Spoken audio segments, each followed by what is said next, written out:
TV news सबसे तेज।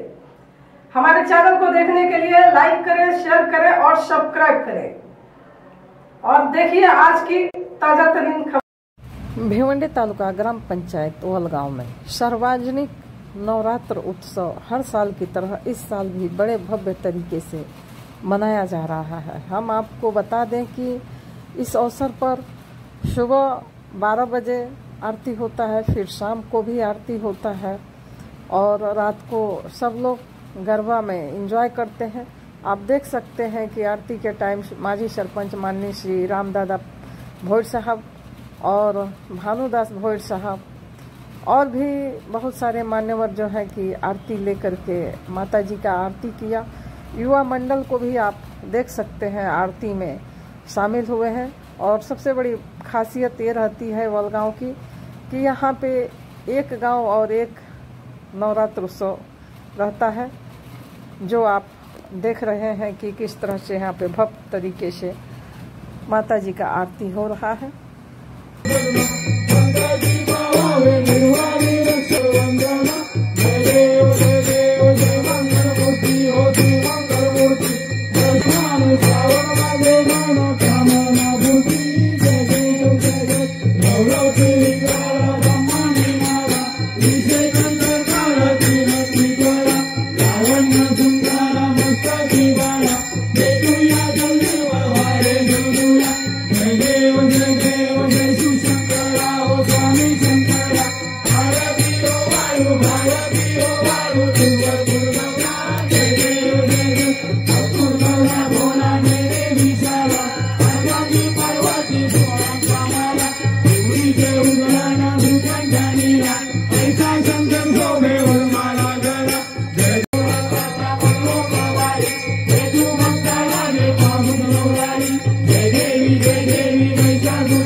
Yeah.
Udo